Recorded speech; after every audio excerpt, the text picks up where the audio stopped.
تو اس کے حوالے سے روایات کے اندر جو ہمیں ملتا ہے۔ یہاں ایک اور انتہائی اہم بات مسجد نبوی کے حوالے سے آپ کے سامنے یہ عرض کر لوں کہ اب تک مسلمانوں کے پاس کوئی مرکز نہیں تھا۔ مدینہ منورہ کے اندر ہجرت کے بعد جو ابتدائی چند دن مسلمانوں کے پاس جو مسجد نہیں تھی، تو مسلمانوں کے دل کے اندر یہ ایک خواہش تھی کہ ایک ایسا مرکز ہو کہ جہاں مسلمان روزانہ مل سکیں، روزانہ اپنے دیگر مسلمان بھائیوں کو دیکھ سکیں، اور حضور اکرم صلی اللہ علیہ وآلہ وسلم کے واعظ و نصائح سے آپ باقی جو ہے وہ مستفید ہو سکیں۔ تو یہ باقی تمام مسلمانوں کے دل میں بھی بات تھی، اور حضور اکرم صلی اللہ علیہ وسلم نے جب مسجد تعمیر فرمائی تو یہ خواہش پوری ہو گئی، اور مسلمانوں کو مسجد کی شکل میں ایک مرکز مل گیا، اور یہ مسلمانوں کا ایک ایسا مرکز قرار پایا کہ جس مرکز کے اندر صرف عبادت نہیں ہوتی تھی، صرف 5 وقت کی نمازیں ادا نہیں کی جاتی تھیں، بلکہ دیگر تمام جو اسلامی سرگرمیاں ہیں وہ حضور اکرم صلی اللہ علیہ وسلم یہیں سے انجام دیتے تھے۔ سب سے پہلے تو یہ کہ عبادت کے لیے حضور اکرم صلی اللہ علیہ وسلم کی قیادت میں، آپ کی امامت میں تمام مسلمان نماز باجماعت میں شریک ہوتے، اور اس طرح لوگوں کو روزانہ کی بنیاد پر ایک دوسرے سے ملنے کا موقع ملتا۔ اور یہ اسلامی نماز جماعت کے فلسفے میں بھی یہی ہے کہ نماز کو باجماعت منعقد کرنے کا جو ایک فلسفہ ہے، ثواب اپنی جگہ، ثواب اللہ رب العزت کی طرف سے ملے گا، اس کا ایک اہم مقصد یہ بھی ہے کہ اسلامی معاشرے کے اندر مسلمان ایک دوسرے سے ملیں، ایک دوسرے کے حالات سے واقف رہیں، اور ایک دوسرے کی احوال پرسی کرتے رہیں، اور اس دوران اگر وہ دیکھیں کہ اگر کسی کی کوئی ضرورت اگر ہے تو وہ ان کو پوری کرنے کی جو ہے وہ حتی الامکان کوشش کر لیں۔ تو یہ اسی وقت ہو سکتا ہے جب آپ روزانہ ایک دوسرے سے ملیں اور ایک دوسرے کے حالات سے واقف ہوں۔ تو نماز جماعت اور نماز جمعہ کے فلسفوں میں یہ بھی روایات کے اندر ہمیں ملتا ہے۔ اس کے علاوہ حضور اکرم صلی اللہ علیہ وسلم کے بارے میں ہم یہ جانتے ہیں کہ آپ نے یہاں پر باقاعدہ اسلامی ریاست قائم فرمائی تھی، کہ جس کے بارے میں انشاءاللہ ہم بعد میں گفتگو کریں گے۔ تو حضور اکرم صلی اللہ علیہ وسلم کی اس اسلامی ریاست کے سارے اہم کام اسی مسجد سے حضور اکرم صلی اللہ علیہ وسلم انجام دیتے تھے، جن میں نماز ہے اپنی جگہ، لیکن نماز کے علاوہ اس ریاست کے امور کو چلانے کا کام حضور اکرم مسجد نبوی سے انجام دے رہے ہیں۔ حضور اکرم صلی اللہ علیہ وسلم جب کبھی کسی اہم مہم کے اوپر صحابہ کرام کو روانہ فرماتے تو حضور اکرم یہیں سے ان کو روانہ فرماتے تھے، اور اسی طرح جب مسلمان دشمنوں کے مقابلے کے لیے جاتے کسی جنگ میں تو اس وقت وہ یہیں سے روانہ ہو جاتے تھے، اور مسلمانوں کے حالات اور مسائل کے حوالے سے جب کوئی ڈسکشن اگر ہوتی تو حضور اکرم صلی اللہ علیہ وسلم صحابہ کرام کو اسی مسجد میں جمع فرماتے، اور اسی مسجد کے اندر مسلمانوں کے اجتماعی معاملات جو مختلف مسائل ہیں، مشکلات ہیں، وہ زیر بحث آ جاتی تھیں۔ اسی طرح لوگوں کے درمیان تنازعات پیش آتے، اختلافات پیش آتے، جھگڑے اگر پیش آتے تو وہ اپنے اختلافات اور تنازعات کے حل کے لیے اسی مسجد میں حضور اکرم صلی اللہ علیہ وسلم کی خدمت میں آتے، اور آپ صلی اللہ علیہ وسلم اسی مسجد میں بیٹھ کر لوگوں کے اختلافات دور فرماتے تھے، تنازعات کو حل فرماتے تھے۔ اور اسی طرح سرکاری طور پر آپ نے باقاعدہ کوئی آرڈر اگر دینا ہوتا یا کسی کو کہیں بھیجنا ہوتا تو ان تمام احکام اور فرامین کو آپ اسی مسجد سے جاری فرماتے۔ اور اسی طرح کوئی اہم اعلان اگر ریاست مدینہ کے اندر اگر کرنا ہوتا، حضور اکرم صلی اللہ علیہ وآلہ وسلم اسی مسجد سے اس کا اعلان فرماتے، اور اس کے بعد باقی تمام مسلمانوں تک بات پہنچ جاتی۔ تو اس کا مطلب یہ ہے کہ مسجد عصر نبوی صلی اللہ علیہ وآلہ وسلم میں صرف 5 وقت کی نماز کی جگہ نہیں تھی، ٹھیک ہے، صرف نماز جماعت قائم کرنے والی جگہ نہیں تھی، بلکہ مسجد ایک ایسا مرکز تھا مسلمانوں کا کہ جس مرکز کے اندر مسلمانوں سے مربوط اور مسلمانوں کے اجتماع سے اور سماج سے مربوط تمام مسائل اور کام انجام پاتے تھے، اور تمام مسائل کا حل مسجد سے نکلتا تھا۔ تو اس لیے مسجد کا یہ جو رول ہے یہ حضور اکرم صلی اللہ علیہ وسلم کے زمانے میں بھی جاری رہا، اور حضور اکرم صلی اللہ علیہ وسلم کے بعد خلفائے راشدین کے دور میں بھی مسجد کا یہی رول جو ہے وہ جاری رہا۔ لیکن آج جب ہم مسجد کے حوالے سے دیکھتے ہیں تو مسجدوں کا ایک انتہائی مختصر رول ہمیں نظر آتا ہے، جس کی وجہ سے آج بہت سارے لوگوں کو مساجد کے اوپر ایک اعتراض کرنے کا ایک موقع بھی مل جاتا ہے۔ وہ کیوں؟ وہ اس لیے کہ آج وہ ہمیں یہ دیکھ رہے ہیں کہ مسجد صرف 5 وقت کی نماز آپ نے پڑھ لی اور اس کے بعد جو ہے مسجد کی ایکٹیویٹیز ختم ہو گئیں۔ یعنی معاشرے کے اندر، اسی علاقے کے اندر، اسی محلے کے اندر مسلمانوں کے پیش آنے والے مسائل اور جو مشکلات ہیں، مسجد کا ان سے کوئی تعلق نہیں ہوتا، اور معاشرے کے اندر جو یتیم بچے بچیاں ہوتی ہیں ان کے مشکلات سے مسجد کا کوئی حل نہیں نکلتا، اور اسی طرح مسلمانوں کے دیگر جو اجتماعی معاملات ہوتے ہیں، دیگر مسائل جو ہوتے ہیں، ان کے حوالے سے مسجد کی جانب سے کوئی لائحہ عمل سامنے نہیں آتا، اور صرف ایک عبادت، اور وہ بھی ایک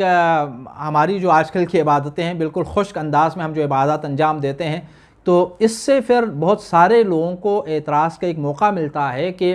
ایک اسلامی ملک کے اندر جہاں ہزاروں بلکہ لاکھوں کی تعداد میں مساجد پائی جائیں اور جن کے اوپر مسلمان دل کھول کر ان کی تعمیرات میں اور ان کے باقاعدہ مینٹیننس کی خاطر جو ہے لاکھوں کروڑوں روپے جو ہے وہ خرچ کرتے ہوں، وہاں وہ مراکز اور وہ سینٹرز جو ہیں وہ کیا صرف انہی چند مخصوص نمازوں کی خاطر ہیں؟ اگرچہ یہ بھی سب سے اہم ہے، اصل ہدف یہی ہے، لیکن اس کے ساتھ ساتھ کیا مسلمانوں کے دیگر معاملات اور دیگر مسائل کے حل کے حوالے سے ان مساجد کا، ان اسلامی مراکز کا کوئی رول نہیں ہونا چاہیے؟ حالانکہ حضور اکرم صلی اللہ علیہ وسلم کے زمانے میں مساجد کا یہ رول ہمیں سامنے نظر آتا ہے۔ تو اس لیے اس وقت کے مسلمان جو تھے اور مدینہ منورہ کے اندر رہنے والے تقریباً سارے لوگ اپنے مسائل کا حل مسجد سے تلاش کرتے تھے، یعنی جب وہ مسجد کی طرف، مسجد نبوی کی طرف آتے تو ان کے مسائل حل ہو جاتے تھے، جو سوالات ان کے دلوں میں ہوتے وہ دور ہو جاتے، اگر ان کے مختلف یہاں تک کہ مالی معاملات بھی اگر وہ ہوتے تو ان کا حل بھی مسجد سے نکلتا تھا۔ تو اس لیے مسلمانوں کے اس حضور اکرم صلی اللہ علیہ وسلم کے دور میں جو مسجد نبوی ہے اس کی طرف اس زمانے کے بہت سارے لوگ کھنچتے ہوئے چلے آتے ہیں۔ آپ اس زمانے کے دور کے مسلمانوں کے حالات کو آپ دیکھ لیں، جب نماز کا وقت ہوتا ہو اور تو اس وقت مسلمان مسجد نبوی کی طرف کھنچتے چلے آتے ہیں۔ چلو ٹھیک ہے کہ اس میں ایک رول خود حضور اکرم صلی اللہ علیہ وسلم کی ذات گرامی کا بھی ہے کہ آپ بھی تشریف فرما تھے، لیکن اس سے قطع نظر اگر ہم اس لحاظ سے بھی اگر دیکھیں کہ مسلمان اس زمانے میں مسجد کی طرف کھنچتے چلے آتے تھے، یعنی مسجد کے اندر ایک ایسی قوت جاذبہ موجود تھی کہ جس کی بنیاد پر لوگ مسجد کی طرف آتے تھے اور مسجد میں آنے کو پسند کرتے تھے، اپنے کاروبار بند کر کے آ جاتے، اپنے کاموں کو چھوڑ کر آ جاتے، اور نماز کے اوقات کے علاوہ بھی لوگوں کا مسجد کے ساتھ رابطہ اور تعلق باقی اور قائم رہتا تھا۔ تو یہ مساجد کا ایک رول ہوتا تھا، مسجد کا ایک رول۔ تو اگر ہم حضور اکرم صلی اللہ علیہ وسلم کی سیرت طیبہ سے کچھ حاصل کرنا چاہتے ہیں تو مسجد نبوی کی صرف تعمیر سے ہم جو ہیں سبق حاصل نہ کریں کہ مساجد تعمیر کرتے چلے جائیں ہر علاقے اور ہر گلی اور محلے کے اندر، بلکہ اس کے ساتھ ساتھ مسجد کا جو ایک اجتماعی رول ہے اس کے بارے میں بھی آپ صلی اللہ علیہ وسلم کی جو سیرت ہے اس سے بھی سبق حاصل کرنے کی کوشش کر لیں، اس سے بھی کوئی درس حاصل کرنے کی کوشش کر لیں۔ اور ایک اور اہم بات آپ کی خدمت میں یہ بھی عرض کر لوں مسجد کے حوالے سے کہ حضور اکرم صلی اللہ علیہ وسلم کے زمانے میں جو مسجد ہے وہاں سے جیسا کہ میں نے عرض کیا کہ دیگر حکومتی معاملات بھی وہاں سے انجام پاتے ہیں، دیگر تمام مسائل کا حل بھی وہیں سے نکلتا ہے، اس کے ساتھ ساتھ اسلام کی صحیح تبلیغ بھی مسجد سے ہوتی ہے، مسلمانوں کو جوڑنے والے خطبے بھی مسجد کے اندر دیے جاتے ہیں، ایسے خطبے دیے جاتے ہیں کہ جن کی وجہ سے مسلمانوں کے مسائل حل ہوتے ہیں، ایسی باتیں مسجد سے نہیں کی جاتی کہ جن کی وجہ سے مسلمانوں کی پریشانیاں بڑھ جائیں، مسلمانوں کی مشکلات میں اضافہ ہو جائے۔ تو اس حوالے سے بھی ہمیں مسجد نبوی سے درس حاصل کرنا ہوگا، آپ کی اس سیرت سے بھی، کہ آپ اگر قرآن اور سنت کی حقیقی تفسیر اور تعلیم اور اس کی تشریح اگر پیش کرنا چاہتے ہیں تو ان کا مرکز مسجد ہے، خدا نخواستہ مساجد ایسی نہ ہو، وہاں سے ایسی باتیں نہ کی جائیں، وہاں سے ایسے پیغامات لوگوں کے سامنے نہ لائے جائیں کہ جن کی وجہ سے مسلمان ایک دوسرے کے قریب ہونے کے بجائے دور ہو جائیں، مسلمانوں کے مسائل میں کمی ہونے کے بجائے اضافہ ہو جائے، مشکلات کم ہونے کے بجائے بڑھنے لگ جائیں۔ اور آج کل تو صورتحال یہاں تک پہنچ چکی ہے کہ ہم مساجد بھی میری مسجد الگ ہے، آپ کی مسجد الگ ہے، ان کی مسجد الگ ہے، فلان کی مسجد الگ ہے، اور ہم ایک دوسرے کی مساجد میں جانے تک کو گوارہ نہیں کرتے،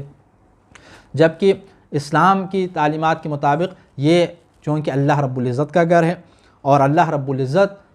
کے جو بندے ہیں، اللہ رب العزت کے اوپر ایمان رکھنے والے سارے لوگوں کا ان مساجد سے برابر استفادہ کرنے کا حق ہے، چاہے اس کی تعمیر میں دام درہم میں جن لوگوں نے بھی حصہ لیا ہوگا، چاہے باقی بعض افراد کا اس میں حصہ نہ بھی رہا ہو، پھر بھی بحیثیت اللہ رب العزت کے اوپر ایمان رکھنے والے ایک مومن اور مسلمان کے ان تمام لوگوں کو یقینی طور پر یکساں جو ہے یہ حق حاصل ہونا چاہیے کہ وہ کیا ہے، تمام مساجد سے استفادہ کر سکیں۔ اور اسی طرح آخر میں ایک اور بات آپ کے سامنے عرض کر لوں، اس سے کہ جہاں آپ کے سامنے میں نے عرض کیا کہ حضور اکرم صلی اللہ علیہ وسلم کے زمانے میں مسجد کا جو رول تھا وہ بہت ہی وسیع پیمانے پر تھا، تو یہ بھی نقطہ سامنے رکھنا چاہیے کہ آج کے دور میں یقینی بات ہے کہ اس طرح ہم مسجد کو ایکٹیو نہیں کر سکتے، ٹھیک ہے، اس طرح باقاعدہ فعال نہیں کر سکتے کہ تمام سیاسی معاملات کو بھی مسجد تک لے آئیں، اور اس کے ساتھ ساتھ جو ہیں باقی تمام امور جو ہیں وہ کیا ہے مساجد سے انجام دینے کی کوشش، لیکن کم از کم کچھ نہ کچھ حد تک اپنے اپنے محلوں کی حد تک، اپنے اپنے معاشرے کی حد تک، اور ملکی سیاست کو اگر آپ مسجد تک کھینچ کر نہ بھی لائیں، اور دیگر مروجہ سیاست کو مسجد تک کھینچ کر نہ بھی لائیں، تو کم از کم مسلمانوں کے مسائل، محلے کے مسائل، محلے کی مشکلات، اور اس محلے اور اس علاقے کے اندر رہنے والے مسلمان اور جو مومنین وہاں پر رہتے ہیں ان کے مشکلات اور ان کے مسائل کے حوالے سے کوئی نہ کوئی لائحہ عمل، کوئی نہ کوئی ان کا حل جو ہے وہ مسجد کے پاس ہونا چاہیے، مسجد کمیٹی کے پاس، مسجد کے جو بھی منتظمین ہیں وہاں مسجد کے علماء کرام کی نگرانی میں ان کے پاس اس کا رائے حل ہونا چاہیے، تاکہ اگر ہم ایسا کرنے میں کامیاب ہو جاتے ہیں تو اس کا مطلب یہ ہے کہ ہم حضور اکرم صلی اللہ علیہ وسلم کی مسجد نبوی کی تعمیر اور اس کے اندر انجام دیے جانے والے اقدامات پر مشتمل جو آپ کی سیرت طیبہ ہے اس سے درس حاصل کرنے میں کامیاب ہو جائیں گے۔ اور اگر ہم ایسا نہیں کرتے، صرف مسجد کی تعمیر کے اوپر اور تعمیرات کے اوپر اگر توجہ مرکوز رکھتے ہیں اور دیگر مسائل کی طرف کو حل کرنے اور اسلام کی تعلیمات کو ان مساجد سے صحیح معنوں میں بیان کرنے کی طرف اگر نہیں جاتے تو یقینی بات ہے پھر بہت سارے لوگوں کو مساجد سے باقاعدہ ان کو مشکلات بھی ہوں گی، ان کو سوالات بھی ان کے ذہنوں میں آتے رہیں گے، اور وہ مساجد کے بارے میں بدگمانی کا شکار رہیں گے۔ دعا ہے پروردگار کی بارگاہ میں کہ اللہ رب العزت ہمیں حضور اکرم صلی اللہ علیہ وسلم کی حیات طیبہ اور سیرت طیبہ کو صحیح معنوں میں سمجھنے اور ان کے اوپر عمل کرنے کی توفیق عنایت فرما۔ السلام علیکم۔